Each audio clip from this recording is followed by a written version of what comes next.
Alright, my engine grounds, what I did for them. I got one here, here, and over there. So here, I obviously sanded off the original point and just kind of curled it down, attached it to the former alternator mount, whatever it is. Back here I got it coming off the case, slipping under my thing here, up behind the water, and then I re-tapped that little hole right there.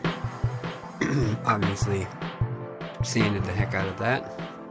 Over here I got the just the other former ground point, curls down, goes around down there, and attaches right here to the transmission. Just pulled that bolt up, sanded it down really good, put it back.